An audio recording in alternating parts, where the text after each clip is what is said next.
Welcome back to Scary Stories from the Rez. I'm your host, Meagan Howard-Gibbon, and today's guest is no stranger to the supernatural. Jason Kelly is the co-host of Ghosts and Bears, a podcast all about ghosts. He's from the Gitxsan Nation and grew up right here in Prince George in a very haunted house. Jason has had paranormal experiences from a young age and has experienced many phenomena. Welcome to Scary Stories from the Rez, Jason. Thank you. I'm very grateful to be here. Welcome to the podcast. So can you tell us a little bit about your life and growing up in Prince George in a scary haunted house? Well, we moved into Hart Highlands, and I understand there's a few places that are up in Hart Highlands that are haunted. But the particular place that we grew up in, it was up for sale a few times, I understood, in the late 70s, early 80s. And my dad bought it in 83, just before my sister was born, up on Killarney Drive. I won't give the address, but what transpired later on, a few years later on, was not good. That house had, I don't know if it was an evil spirit, because my partner on the podcast, Ian Gibbs, is under the impression it's more of what's called an elemental. But whatever it was pure evil, and I encountered it in the basement in the late 80s and early 90s, and the energy was quite bad. But yeah, it basically caused grief for my brother.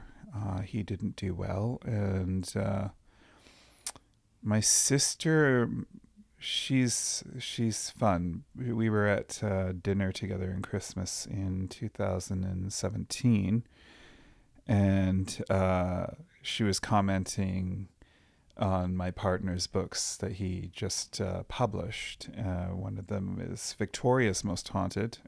Actually, Calgary's Most Haunted goes to press this fall.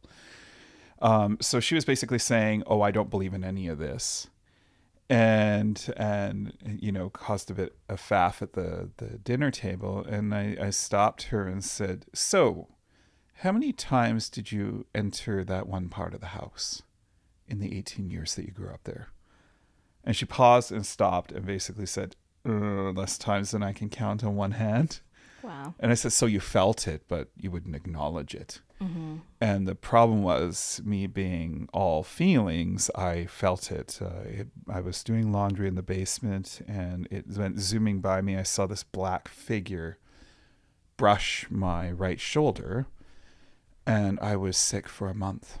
Oh my. Like really ill. Wow. Bronchitis, it turned into pneumonia and all the rest of it. But my dad's Great Pyrenees went down there. This is a summer day, probably 93, 94, and came upstairs and collapsed and passed away in his arms. Oh, so whatever was in that space and still haunts that space to this day is basically pure evil. So it pulled this a few times with us living there, because it caused my parents to separate, and then they ultimately divorced. But anytime you hung around that area for any period of time at the house, you just got furious. So my mom encountered it. She admitted that after I was on a TV show. I was still in kind of disbelief about that show. And I was contemplating it on Sunday morning, having my coffee. That was when I was living in Victoria a couple of years ago. And she came downstairs and said, "What's up?" And I said, "Well, as you know, we're part of this investigation." And David showed up. That's my late brother. And he answered questions only I posed. And 30 years on, he answered them. So long story short, I have a lot of encounters with them. I used to be like frightened of them, but mostly I find in my experience they just want attention, or they have an untold story, for example, and it could be something that happened to them where they may not know that they're on the other side, so to speak, right? They haven't yet crossed over, and their energy's still inhabiting. And I realized after I was on that televised series that David showed up that I had let go 30 years of grief in that one night. That's amazing. Like, I can't convey to you, like, I knew right away it was David, because his final message before he disappeared was hug mom. Wow. And I knew 100% unequivocally that was him. And I just started bawling, like, whoa. And the host of the show said, "Oh, I'm feeling a presence here." And I was standing beside my partner Ian here. And he's like, "Does the name Dave or David mean anything to anyone?" And I pursed my lips and I stayed silent. And he asked it again. And I said, "Yeah, me." Because I felt him the night before on the Friday night. Because to record the 22-minute show takes all weekend. Most people don't realize that. It's involved. Like, you'll go basically 10 to 12 hours Friday, 10 to 12 hours Saturday, and then 6 hours on Sunday afternoon when they do the nice wrap up. So I felt him on the Friday, but I did not want to acknowledge it because I'm like, I don't want to open up that this isn't about me. This isn't about my story.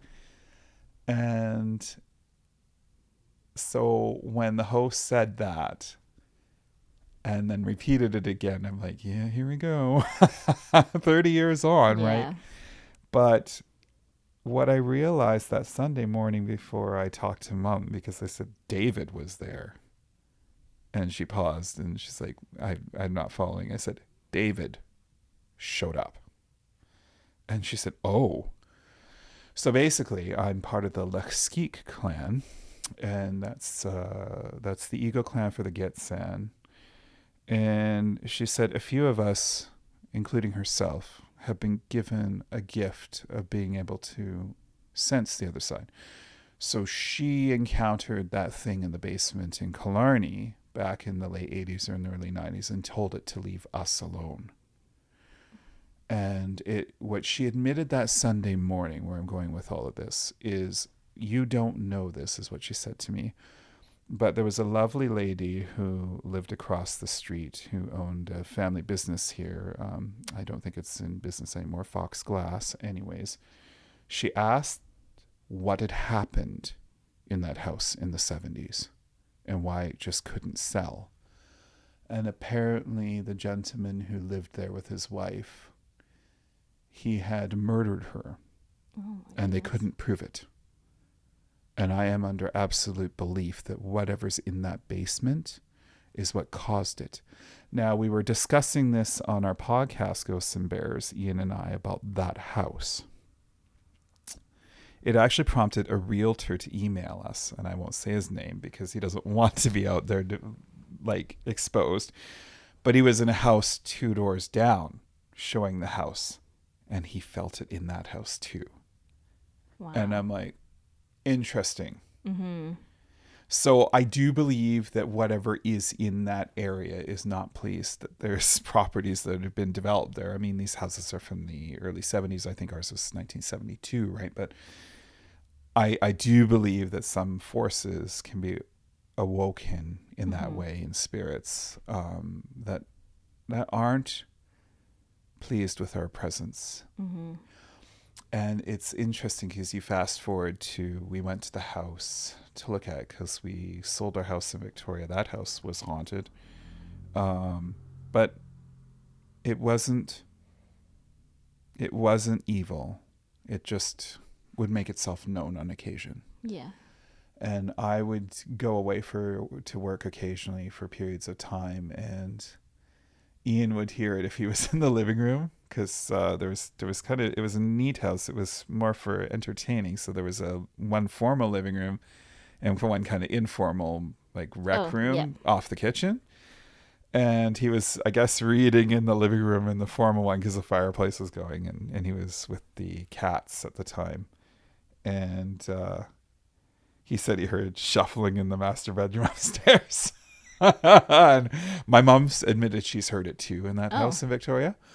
And so what I found out after I bought that house, because I had natural gas run to it to help because it was all electric baseboard heating, and that's expensive when that house is basically just exposed to the elements all the time, because the older houses in Victoria, they're not as insulated. Anyways, Fortis shows up and they said, "Did you know you're on an archaeological dig?" I'm like, "What?" Wow. Yeah, so they found on my neighbor's property, they found a native burial site when they built his house. Oh my goodness. And there was a ceremonial site on the top of that hill. And it makes sense because we're at the top of a cul-de-sac on a hill. So they used that kind of as their spiritual place, I found out. And they said, if we have to punch the line through this area on my lot, they need an archaeologist on site. And I'm like, oh my goodness. Wow. But of course, no one ever disclosed that when I Yeah. bought the house, right? So I'm like, makes sense. And they said, we have a special tool that can self dig itself through. It's amazing what they do. Wow. So it did it. And I didn't have to have the archaeologist. But what Ian suspected, and I do believe as well, is some of these, I don't know what you call them, the indigenous that are resting at peace or performing the ceremonies at the top of that hill would just traverse through the house. Right, they would come and go. So I don't know that it was necessarily one person. We did figure one of the presences was more the old guy, because for a while there I lived in the house by myself, and I remember being on the couch with the fireplace going, and I was laying there talking to a friend in Kentucky on the phone. And this is probably about 10:30 at night, so it's late for him. But anyways, I started noticing, because I was doing so many renovations to that house to make it more modern and make it high energy efficient, and I noticed like the three lights. So there's the fireplace over here. You had one light here, one light over here in the corner, and then the other light towards the entryway. But I noticed the room going black. Like, I can't explain that, but I would just start seeing the lights being siloed on the ceiling and pure black around it. So all I noticed was, and then I felt it like an elephant, as if it was sitting on my chest. And that's interesting, because the host of the show that I was on acknowledged that by saying, when you feel that chest pressure, that's the start of being able to sense the other side. So I was talking to Brock on the phone, and I'm like, I gotta go. Something's happening in my living room. But I didn't realize, well, I called them my boys, but they were my cats. They were at the top of the stairs in the entryway, staring down. Their eyes were dilated, and they were laying down together at the top of the stairs, both looking in the same way into the living room. And I'm like, oh. And the only change was I got rid of this huge formal iron gate in front of the fireplace. But why would I need that? I have natural gas inside the fireplace now. So the irony is, by having this big fancy thing in front of it with the tools, it was just not being efficient at heating, because it was just actually keeping the heat from the gas fireplace in. So I put them out by the curb, and Ian's pretty sure that was the guy who used to own the house and built it. Was furious that I got rid of his fancy. Yeah. Right. And so I ran to the entryway, and I'm looking in, and I'm staring at it in disbelief, because Ian wasn't there at the time. And I sent him photos. I sent him pictures of the cats at the top of the stairs saying they're acting really weird. I've never seen this behavior before, because they just love going everywhere in the house. And then I took pictures of the living room, and you could not even see the dining room on the other side. Wow. It was all black. And I sent them to him, and I phoned him, and I said, I got to get out of this house. I don't know what's going on. He's like, what did you do to change it? And I said, I just got rid of the fireplace gate and the tools. And he's like, you better get them back. Mm-hmm. So I found out a friend had took them because he was going to garage sale them. And so I said, please give them back. This isn't good. I've triggered something in the house and I don't know why. It seems very upset with this change. And so he gave them back to me. I set them back up. And of course, things went to normal. But I wasn't. That's interesting. That is, yeah. It's a long-winded way of saying I definitely believe in the other side. Yes. And where I was going with that is if you're fearful, that's when they can prey on you. Mm. If you empower yourself and have the courage to say, I acknowledge your presence. I'm not here to disrespect you. I'm here to occupy the same area. Please don't cause me trouble and I won't cause you trouble. I find that the atmosphere lightens anytime I'm in there. Yeah. How about yourself? So I've just experienced things throughout the years, but nothing like major.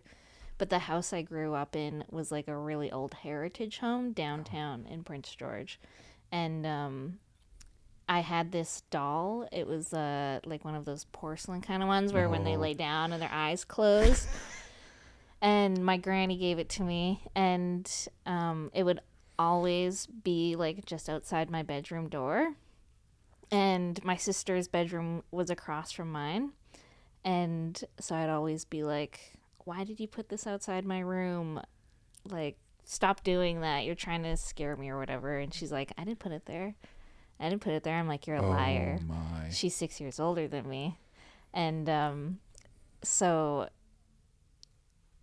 in the past couple years, I had brought it up again. And I was like, why did you always put that doll outside my room? And she's like, I swear to you, I never put that outside of your room. It would just show up there. And so I grew up in that house until I was like 10 or 11, I think. And then we moved out, and I had never felt like scared or anything in the house. But bringing it up now as an adult, my friends would be like, oh, when we'd have a sleepover and I got scared and went home, it was because the house was scary. And my auntie and uncle said they had come over one time and no one was home, but they saw like a figure standing in the attic window. Whoa. Yeah. So do you think there was an inhabitant and was the doll possessed as well, or just spirit? I don't think the doll was possessed because it was new when I got it. Like my granny gave it to me. Yeah. But the house was really, really old. Yeah. Like built in the early 1900s. So beautiful. It was yeah, I never felt anything, but other people would always say stuff. And then when we moved to our next house, nothing ever really happened. But when my sister's room, when I'd sleep in it, just behind the headboard, I'd always hear like a knock, one knock, and then, but not in any of the other rooms nothing had ever happened. But it's still, I think if I were to sleep in that room today, it would still have like a knock behind the headboard. That's amazing. Yeah. So just stuff like that has happened, and it's interesting to think about. I kind of don't really, I never really thought about it too much when I was in the situations. You typically don't. I agree with that.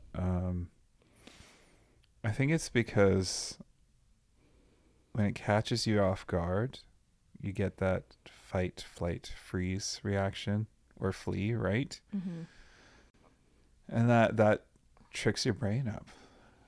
I don't know. Presences are complicated, I guess is the best word to say, because they're all here to do what they're all here to do. Mm-hmm. And was that in the Crescents area of town, like where your house was? It was downtown in the, what do they call it? Like the tree names? Oh, yeah. Oh, yeah. That makes sense. Mm-hmm. Yeah. Wow. Yep. Yeah, I hear that there's a lot of activity down that way too. Yeah, it's like, well, since I worked in the school district and we learned a little bit about the history of Clately, Yeah. Clately had a settlement on the river, like where Cottonwood Island Park is. Oh, yes. And the settlers like burnt it down so that they could push them out of that area because they wanted to build stuff there. Right. So there's a like that history behind it as well, because we're not that far from it when I lived downtown. No. And then it's just was where they started building when they moved to Prince George. So That's Yeah. exactly it. That was an interesting time because you had Fort George and Prince George, and they were fighting over what should be the main one. And it's unfortunate that they got displaced out. What, I think it's 16 miles or something. That's where the Claytley were pushed out of too, and that's a more complicated history. But that could probably stir some of the spirits for sure. Yeah. Right, because of the situation and the complexities, and it's a delicate balance reconciliation, right? So I never thought of that. There could be angered spirits, Yeah. right? Yeah, definitely. And like I said, I think a lot of them they want to be acknowledged, Okay. right? They want their presence or their story told, or a million other things. I mean, that's interesting. I never thought of that. Because we're not obviously the only ones in this area that got displaced. The reserve system is very defined geographically, right? When you look at maps and what have you. And I know we're busy trying to get our situation resolved, but that would probably deeply upset the other side. I understand, like, I believe the two spirits system that we have, and we have a slightly different ideology. Like, we call it we have our Lechiyip, but we have our Anat, and that guides our principles for land stewardship. Right. We don't have the same ideologies in regard to land ownership per se, right? We understand that we are here for a finite amount of time, and then we pass on and return to the earth and return the energy. But I know when Ian asked me what my belief is in regard to spirits and the other side and all this, and I said, well, I think if you look at the universe as an aggregate and the holistic basket of energy that exists in it per se, we just transform, right? Which is, it almost was realized, that theory, when I encountered David when he showed up at that investigation, which was not at all what I was expecting. And that's a real positive, because we have this interesting thought of we need to accomplish so much in this finite time that we have on this planet, but realistically it's a blip. It is, yeah. It's a blip. It's in a blink of an eye. And once that's here or there or otherwise based off of our beliefs, right? If you look at like the universe as a basket of energy per se, we're all going to be here regardless, past our corporeal existence. And when you talk about hearing a knock, perhaps that's someone who wants to tell their story, or they feel stuck. Or I think the interesting thing is the one individual who made their appearance on the show, she didn't realize she was gone. Wow. Which was impactful. So we did a respectful ceremony, and we smudged, and she was released. She was gone. Wow. That's amazing.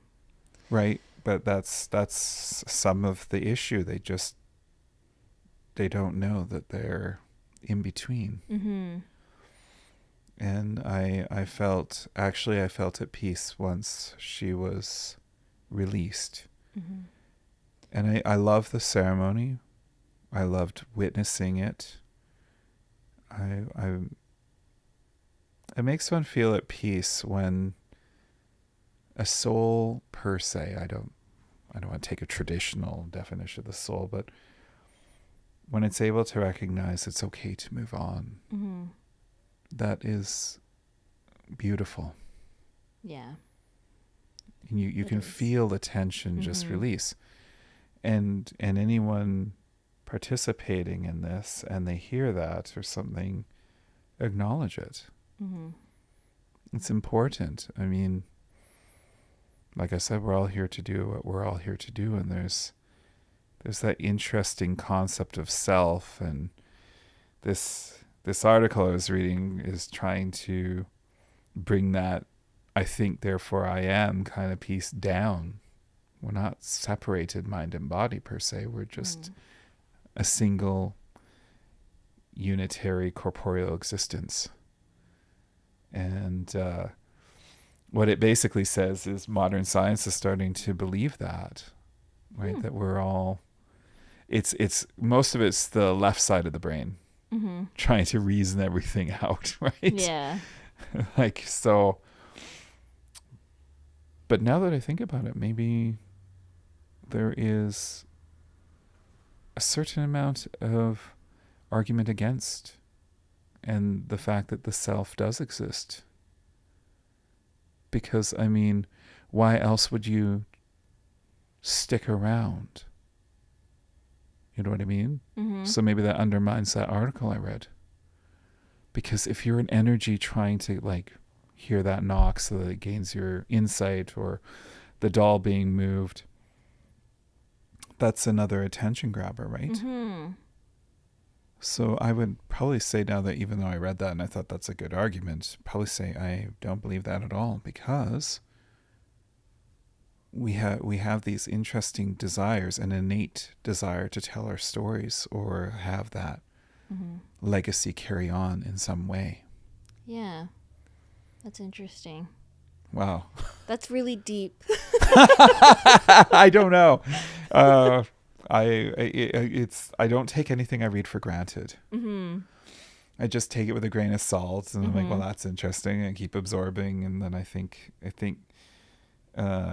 through it, and I think on the aggregate and the holistic level, I step back and I'm like, well, does that make sense? Or I don't know.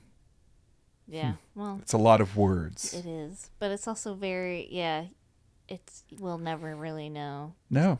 So until we die. And isn't that part of the journey? Yeah. Like, if some of my friends are like, you're so wise. And I'm like, well, like Socrates said, I'm wise because I know nothing. Mm-hmm. The more I read, the more I realize, oh my gosh, it's just ridiculous, right? Mm-hmm. And it's interesting because it's almost like all of it's just a distraction, right? A distraction from living. You know, we're all plastered to our phones and tablets and screens. And one of my friends I'm doing my master's degree with, he said to me last weekend, you have a beautiful brain. Mm-hmm. And he's got, oh my gosh, degrees galore. And I'm like, why pursue that many? And he's, you know, I love that he loves learning, but you know, you don't need a PhD behind your name to be intelligent, right? Mm-hmm. And I said, it's interesting. We live by these timelines, and I think that's why it carries on through the energy world, that we're just really comes down to unfinished business. Mm-hmm. And we're walking out after class. This is at the end of a Sunday, because the commitment for this program is all day Friday, all day Saturday, all day Sunday. It's long. But we're walking towards the vehicles, and I saw the pastel colors of the sky and the changing trees here. You know, and UNBC is physically at the top of the hill, so it's a canvas that very few words can describe. Mm-hmm. The colors, and then that beauty. And I miss that. Like I said, we lived in Victoria, and you don't get a lot of that. It's not to that extent of the pinks and purples and the hues. Beautiful sunsets here. And exactly. Mm-hmm. He stops and says, I don't ever think to do that. Wow. And I said to him, well, why wouldn't you? Mm-hmm. It's all nice to read all these verbose words and language and, all these brilliant forms of text, but it's kind of missing the point of enjoying life and connecting and building relationships. And I don't know, humanity seems to be a funny pendulum, and it's like we have all these generational paradigm shifts, and maybe that's another reason that they continue to exist, right? Mm-hmm. We all have unresolved issues. We all have this or that, and sometimes for some people their lives are cut too short for whatever reason that might be, and their energy sticks around. Mm-hmm. I think they want to be loved or feel like they're a part of something bigger. Mm-hmm. I love hearing that story with the doll. That's. I've never been full disclosure. I've never been a big fan of those porcelain dolls. The eyes, they look so real. It was just a gift, but they're beautiful, right? And then, that was kind of a funny part of my youth, because to me everything was so normal in that house, but other people would come in and sense something. I grew up when I was born, that's where we lived. So, yeah. I love that. It seems like you have a really,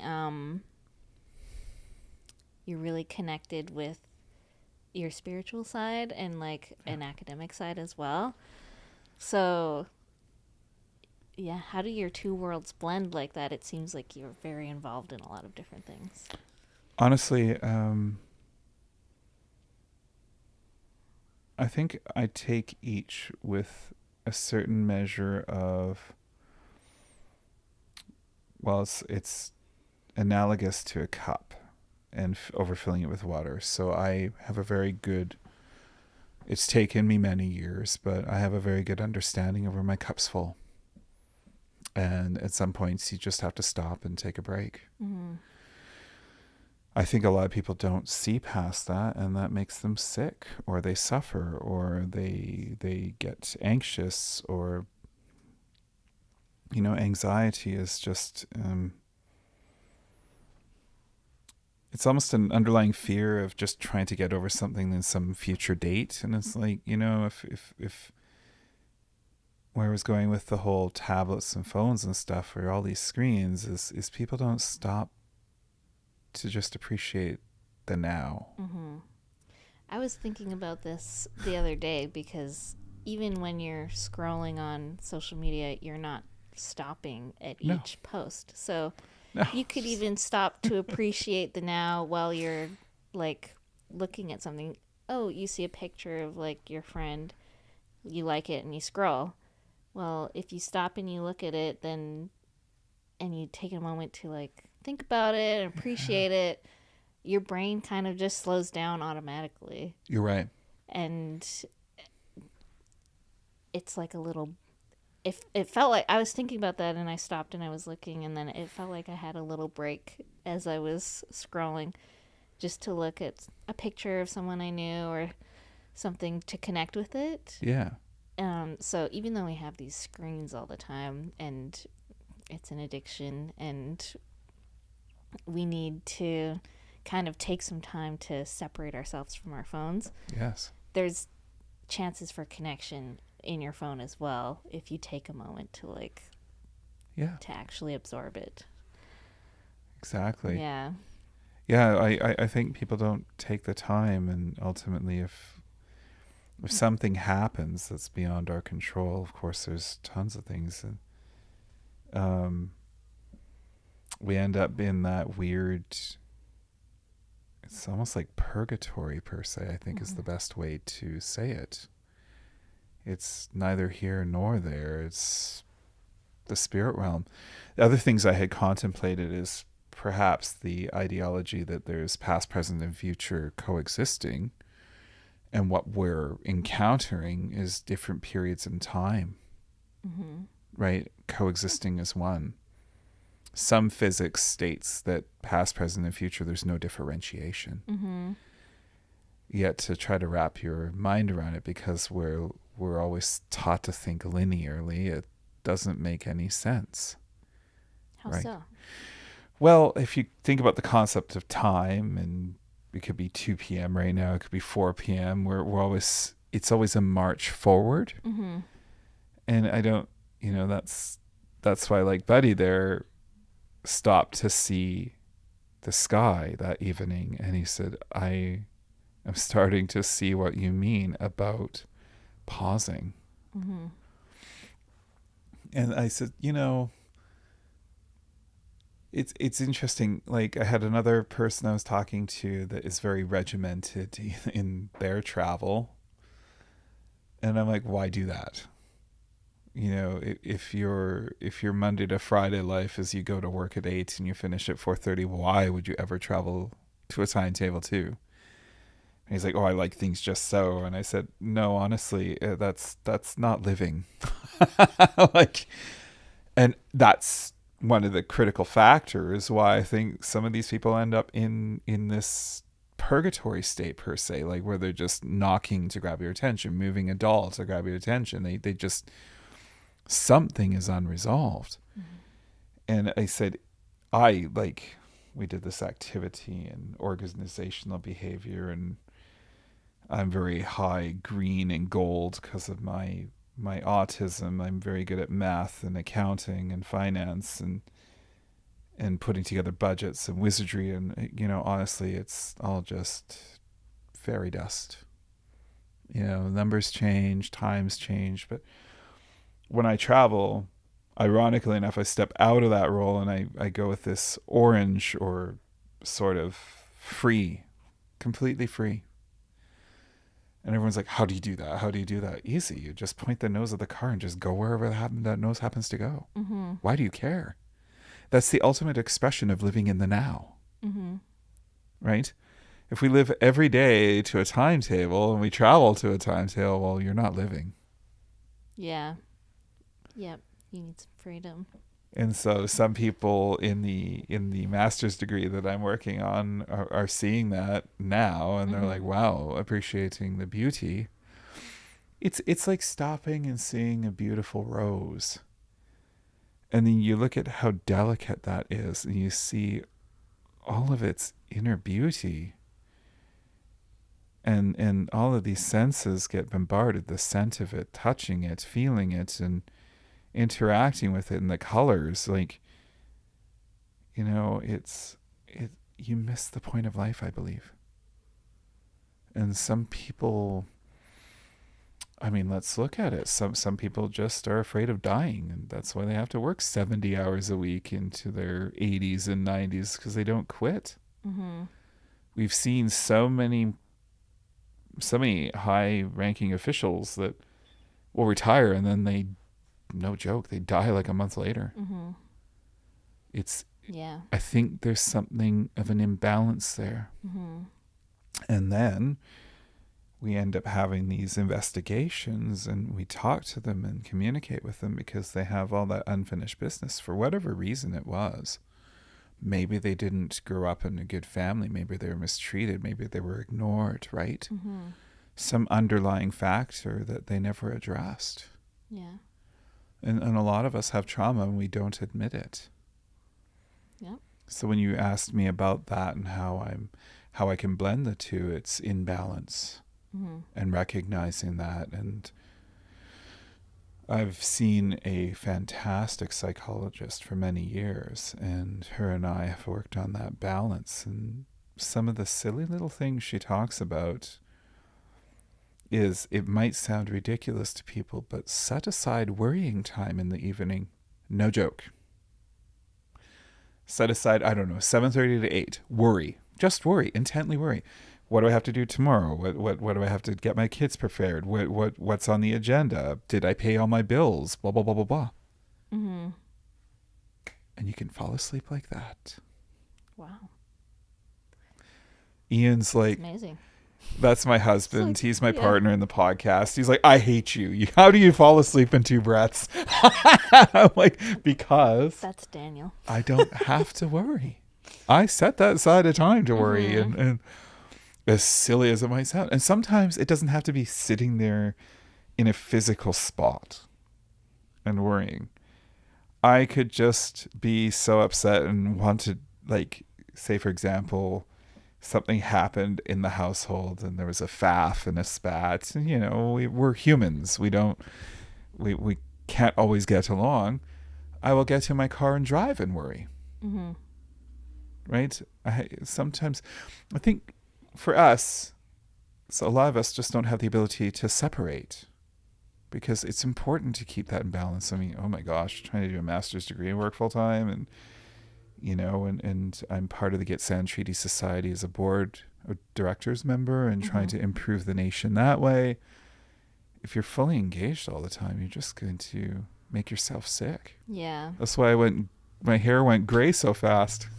I didn't know how to have the balance. Yeah. I think I'm at a point right now where I'm very busy all the time. I've got work and then the podcast, and then I'm on the board for the Prince George Folk Fest Society. Oh, that's so awesome. Yeah, so there's so much stuff that's happening all the time, and I like to be busy, but it also, there needs to be a point where I can, like, separate things, and I don't have to do all of this all the time, but right now I'm very busy.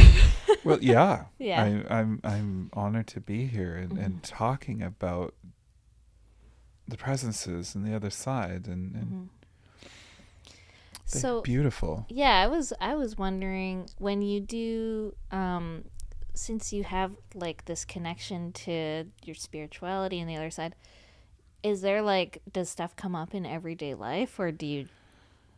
No. Oh, no. Okay. No, it comes and goes. So I think it's my experience is it's the right time, the right place. Right. I was actually at a board meeting in person.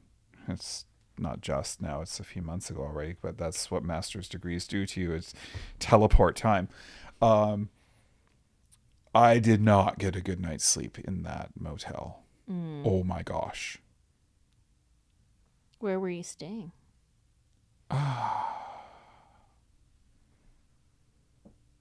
That was in Hazelton. Right off the highway.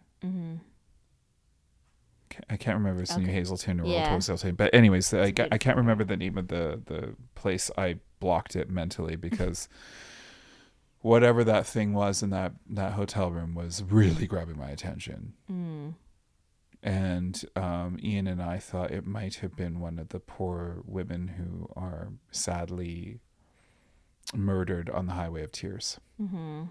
Because it woke me up a few times, like 2, 3, and 4 a.m.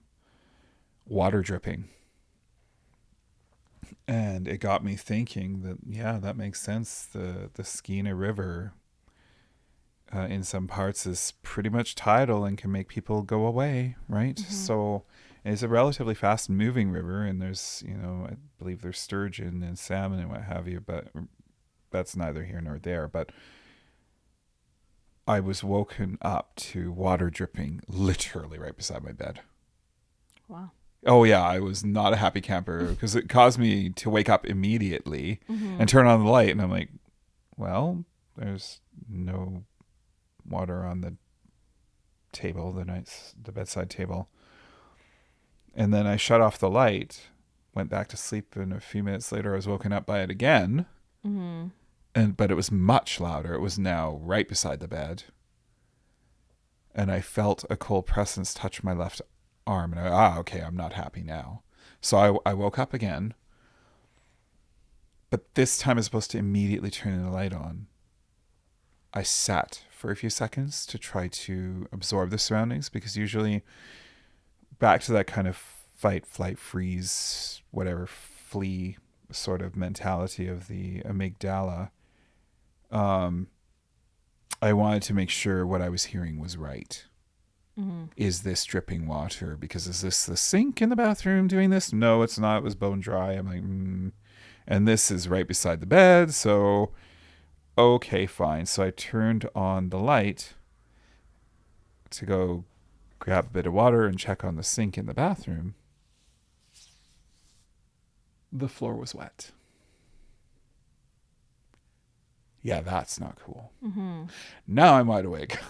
Yeah. I'm not a happy camper at this point. And when I talked to Ian about it the next day, he said perhaps it was one of the women who was murdered and thrown into the river, because the river's not far. Mm. And talking about some people, like you made mention that I have the ability to sense things. Yes.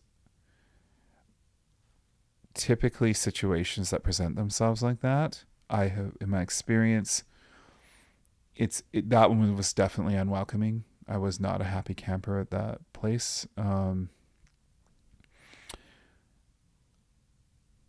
Ian's analogy is that some of us who are more perceptive than others to it, it's like we're a street lamp in a hazy, foggy, like, I don't know, say 1700s London, where it's foggy. And these presences are drawn to that light. Mm-hmm. And I wholeheartedly agree with that. I think that is 100% very true. Yeah. But I didn't turn on my beacon. Like, you can. I believe that you can actually engage and disengage it, because, we would probably drive us mental if it was on all the time. You know what I mean? So that one, just the whole experience left me like, I will never stay there again. Yeah. Never. That makes sense. And I Yeah. didn't know what to say to that one. I just said, I'm sorry, I really need to sleep. Please leave me alone. I am aware of your presence. I'm not here to make you uncomfortable. And it still did the dripping again at 3 and 4.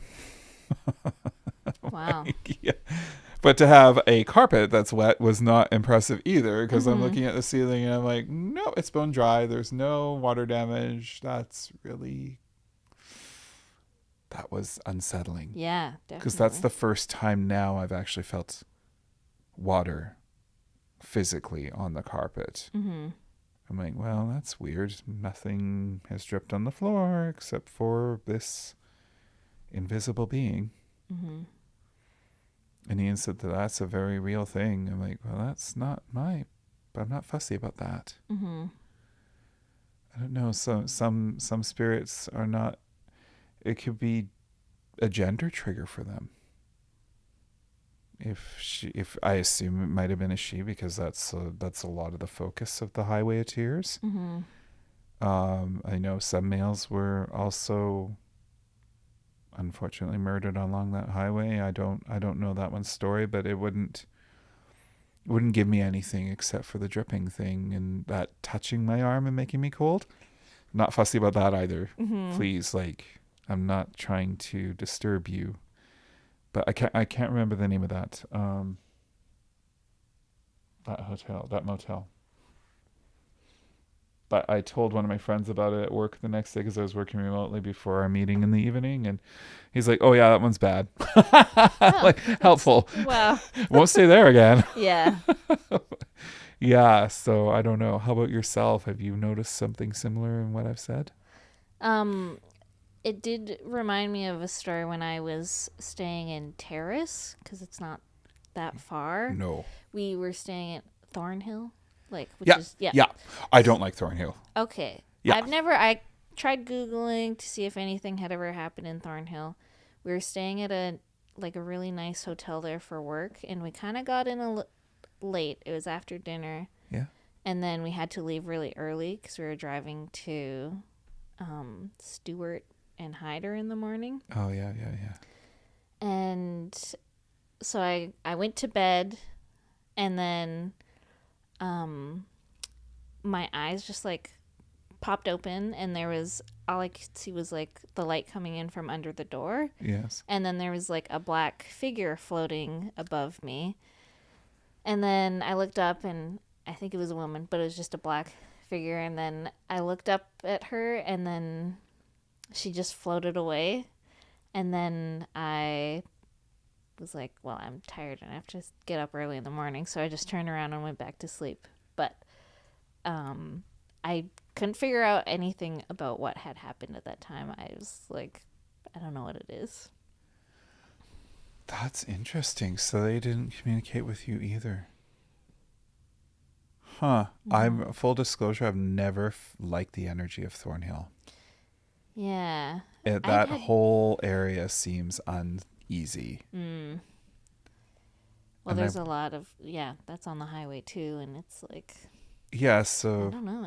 for those of you watching, Thornhill is literally across the bridge from Terrace. But I find Terrace is more easygoing, more beautiful. Thornhill, the energy, I've never been fussy. I drive through there and I always feel off.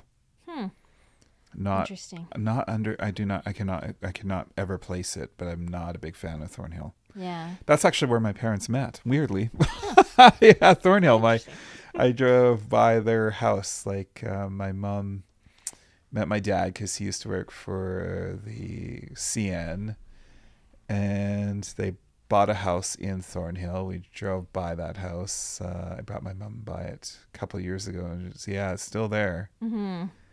But Cool. I don't know. I don't know if it's that weird mountain that's behind it. Maybe that doesn't have good energy in it, but I'll have to read up on the history of Thornhill. It could be certain Gitsan were displaced, because I think that's where starting Gitsan and Simpson almost overlay. So interesting. Yeah, because we're our is Gitniao and Gitwangok is where my nation's from. So we're about 100 kilometers east of that area. But I know that there's Battle Hill that was recognized by the federal government. There's a bunch of beautiful signs that discuss how Battle Hill was, and apparently we were a bit more of a warring tribe. I've heard. Yeah. And the Haida and the Niska, and I believe the Tsimshian came after us, and we won. But that's because of Battle Hill. So I'm not saying that was a good thing or a bad thing, but it was of a different era. But maybe that's why Thornhill doesn't sit well with me. Yeah. I've had an extremely awful experience at 108 Mile House. We've been to 108 Mile. We did the tour that they used to do there. Yeah. So we didn't do a tour. Ian and I just showed up, and there's that kind of gift shop house, right? And the president was working that day, I think, for the society, and she asked to go check out upstairs, and I was not welcome up there. I couldn't stand being up there for more than in the main. Yeah. The red and white building, there's I believe the gift shop on the main floor, but she said check out the upstairs, and I couldn't even stand being in there for more than 3-4 minutes. I had to get out. Wow. That was the energy I felt. Get out. What are you doing here? So I went to the barn, the Clydesdale barn at the other end of the property, and it's huge. I was welcome in there. And in fact, one of the people who volunteer at 108, I brought her to the other end. She could never get past like the third or fourth stable in there. And she's like, I can't believe it. The presence in here acknowledges you as not a threat. So she's like, this is the first time I've actually ever been able to walk to the other end of that Clydesdale barn.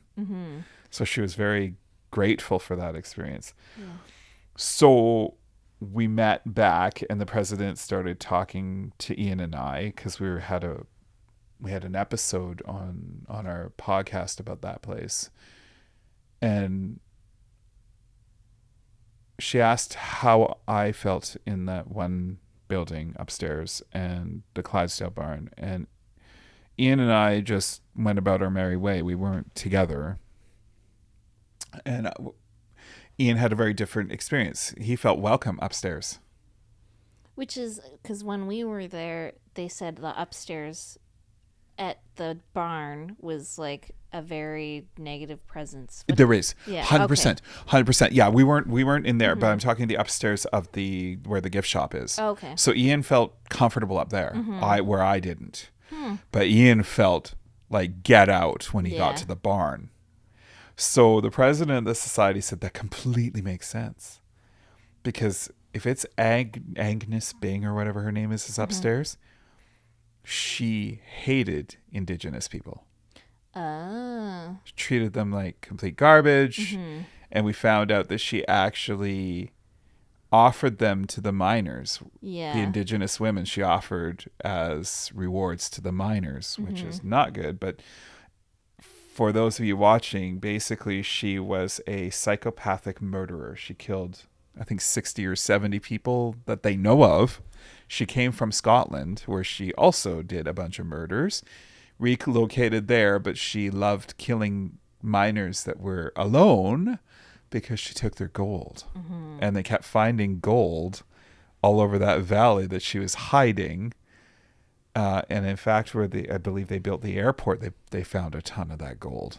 Oh, wow. Yeah. I didn't hear that. Darn.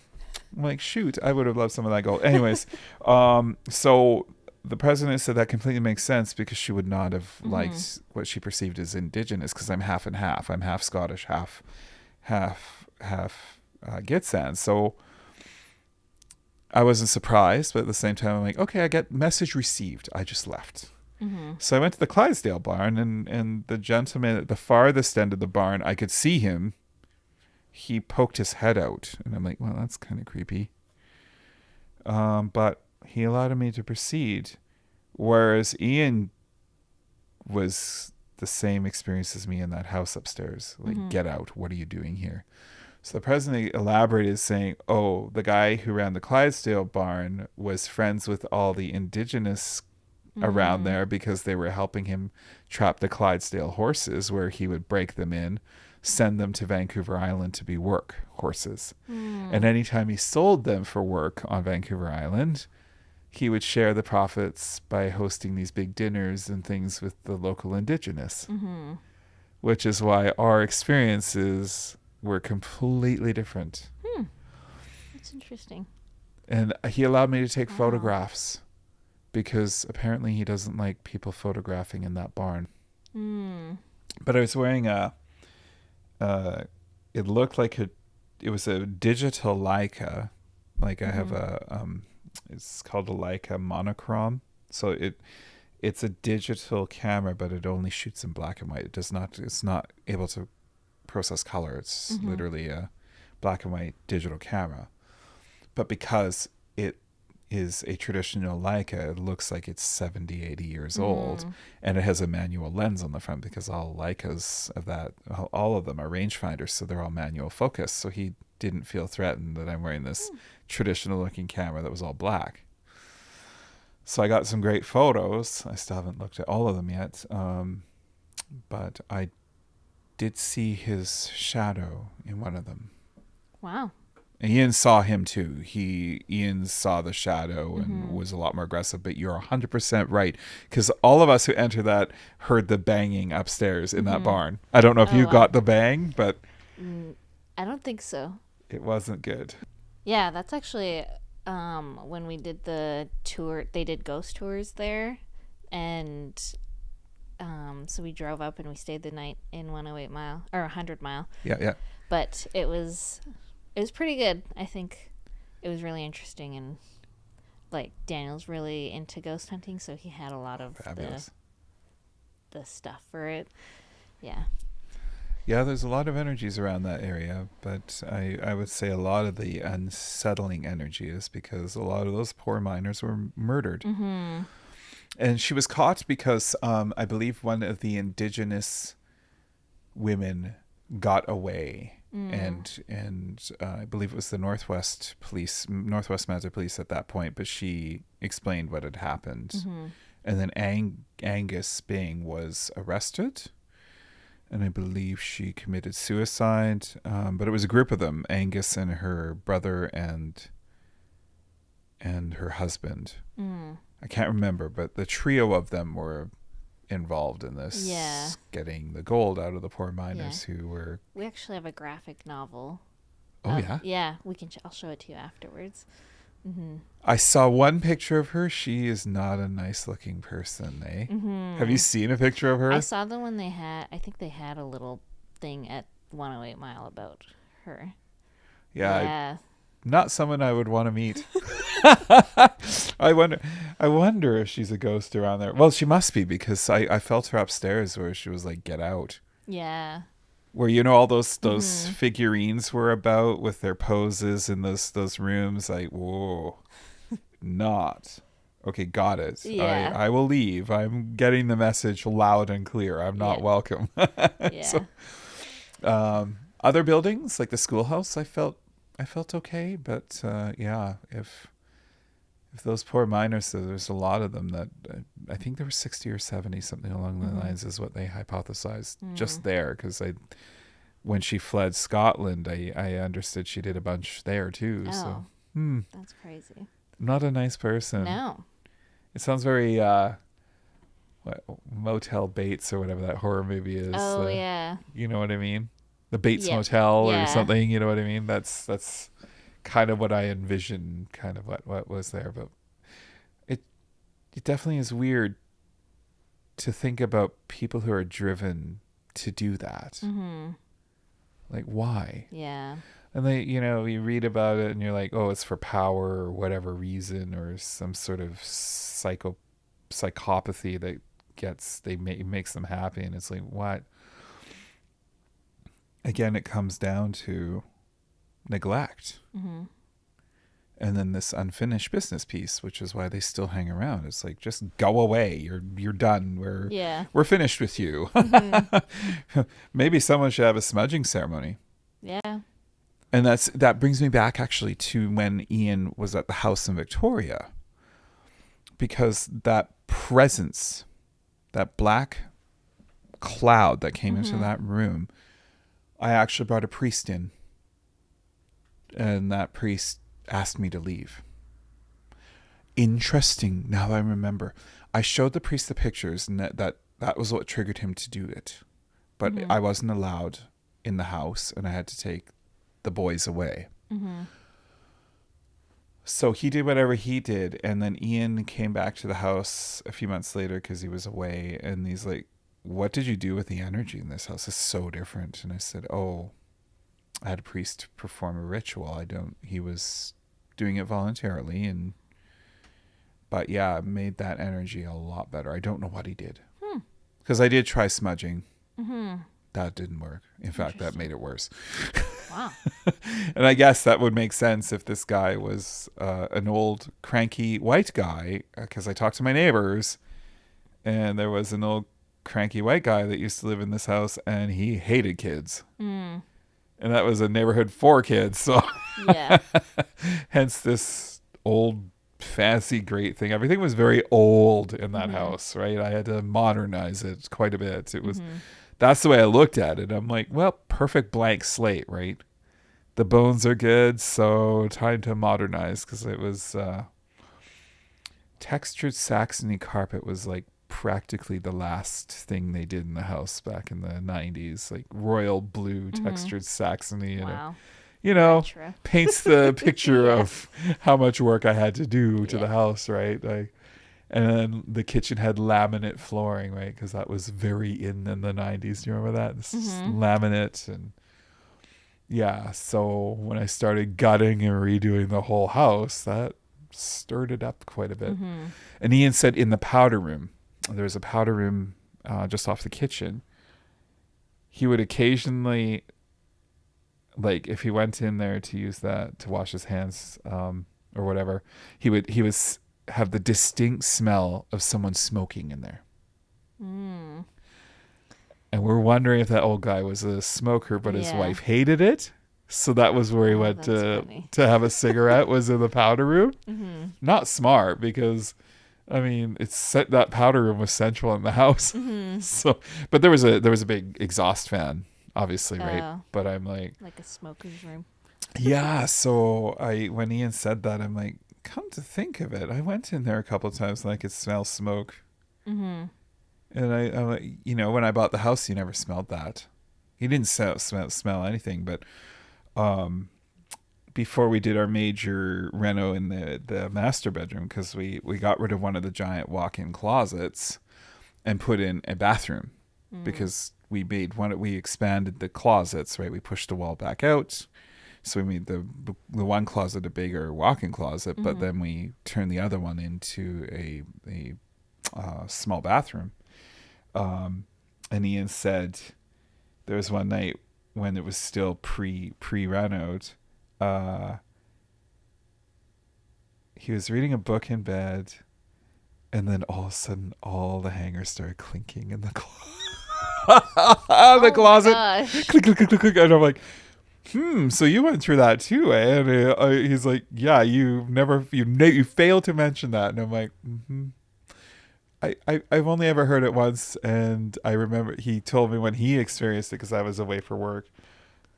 He's like, yeah, got it, noted, you're in there, thanks. Clinking. Yeah. But there's no draft in there. It was a sealed closet. So I'm like, yeah. But my mom also, like, during COVID, we moved her in from Terrace. At the time, she was living in Terrace. So we flew her down. I think it was February 27th, 2020, just before everything was grounded and shut down. Thank gosh. But our suite was mostly done for her on that house. And she said anytime Ian and I were traveling, because we traveled a lot for the podcast, that was kind of our thing. We would, our phrase was to be in the place, kind of like your investigations. But it was from a different standpoint. We were doing investigations. We were just feeling and talking about the history and what we had experienced when we were there. She said if she was in the formal living room with the fireplace, she would hear stuff in the master bedroom all the time. Oh. Yeah. Wow. And I'm like, yeah,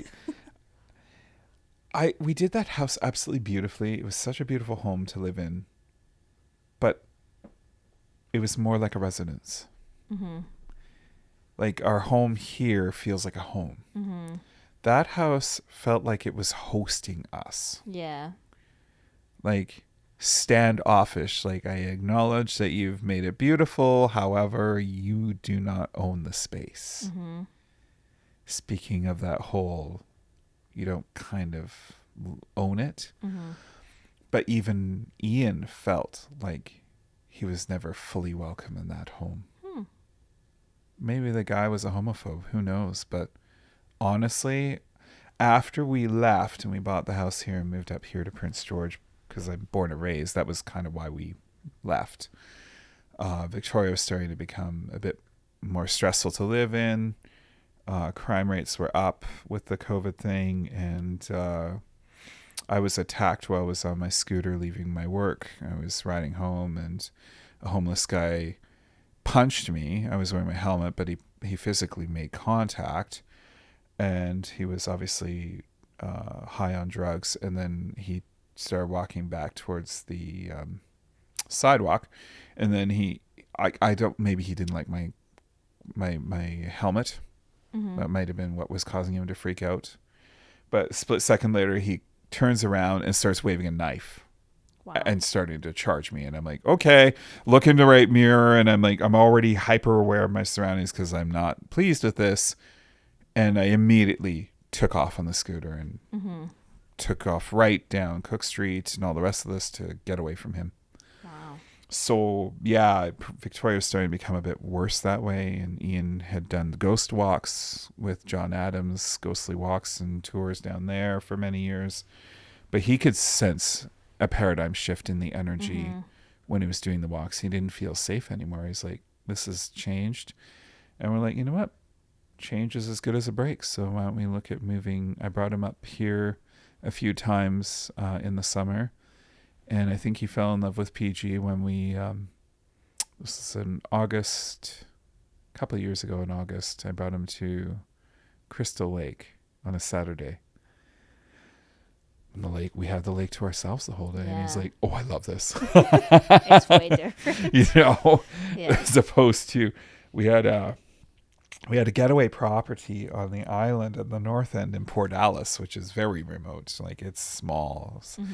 It was so funny because we had a joke. I think at the time they, you know, I don't know if it's still true, but the stats showed that there were 664 people that lived residents of Port Alice. And anytime we went up there visiting our townhouse, we would make it 666. That was our joke. That's funny. So Christmas, was it 2022? We went up there to get away. And there's this beautiful, beautiful place that connects Victoria Lake and Port Alice Lake called Link River. Mm-hmm. It's like a regional campground.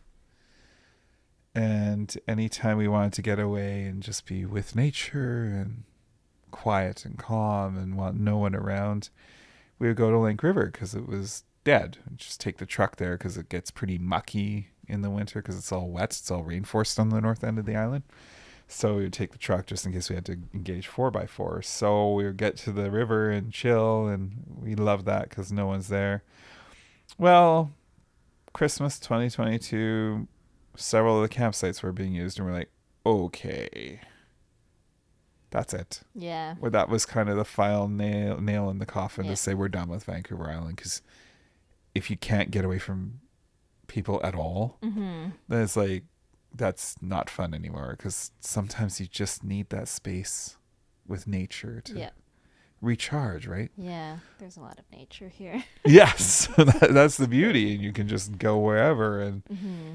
and you don't, it's, I'm not saying we dislike humans, but I think it's educational for humans to recognize it's sometimes nice to just be at one with nature. This is where I was going with the whole, you can be educated till the cows come home, and the whole unfinished business. And what's the point in living if you can't feel alive? Mm-hmm.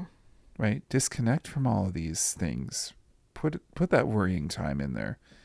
Get the energy back that you need so that you don't end up becoming a ghost at the end of the day, right? Yeah. With your unfinished business. But looking and seeing and observing, and that's why I travel to know schedule. Ian's had to really learn how to travel that way. He actually learns to appreciate it, because in his before he was very prescribed too. Mm-hmm. I want to do this and I want to do that, and it's fine. But what he's learned to travel with me is, like, if we're going through Oregon, he's like, okay, I'd like to hit Tillamook Creamery, for example, or I'd like to hit Evergreen Aviation in McMinnville, or, you know, and I will make it happen. Doesn't really matter when, but yeah, we'll detour and make that happen. And that's so much better than traveling to a timetable, because let's face it, sometimes if you do travel to the timetable and you get to an attraction, well, it could be closed or broken down or something, Mm-hmm. right? And you're like, oh, darn it. And the other thing that I like is not traveling to GPS. That's why I said it's nice to just point that nose wherever, because you're completely, you could be traveling through Sonoma Valley, you could be traveling, I don't know, through Utah and in Arizona, or a million other places, in Montana, Wyoming, Idaho. It doesn't matter. You're just, when that nose is pointing that way and you're just watching the ever-changing landscape, that's beauty in itself. Mm-hmm. And you genuinely feel like you're holistically in the now. Mm-hmm. And you're holistically engaged in nature, and you're watching people. You're just, you see people driving up and down the interstates or down these B-lane roads, and you're wondering, like, where are you going? Why are you in such a rush, right? Mm-hmm. Sometimes it's nice to just set the cruise control at 55 or 60 miles an hour and just watch and observe, and you just, if anyone's done any of that route or headed in or actually traveled to that tune, it's much more relaxing because really life is about the journey, not the destination. That's a great ending note to the podcast because I think that's a good time to wrap it up. So is there anything else you'd want to say before we finish it off? Well, I'm very grateful to be here, and thank you for inviting me. Honestly, I was nervous. I was excited. I didn't know what I was going to talk about. I have a lot of nutso experiences. If you do invite me back again, I'll tell you about my experiences in south of the border. There's some really interesting ones in certain sections, and I've looked up the history, and now I definitely know why certain areas in the States are really unsettled. Oh, interesting. Yeah, I would love to share those experiences. Yeah. Not to say that you should become an American or anything. It's not that at all. It's just history typically dictates changes. And whether those changes are positive or negative, meaning like the Cledley Tenay, for example, being displaced. The energy's still holistically held downtown, right? Some of those elders are still there in around the park, and there's a burial section, and I've walked through that and reflected upon that and given my thanks. You don't have to say it. Not everything needs to be said. You could just think it and be grateful. We should be grateful that we're here because life is a gift that shouldn't be squandered. Definitely. I'm grateful. Thank you very much. Thank you for being here. Thank you. And thank you to the listeners and everybody who's watching. Thank you. Have a good... We'll see you next time. Yeah, day, evening, work, enjoy. Thank you. That's why we end our podcast too. It's like whatever you happen to be doing in this moment, just enjoy it.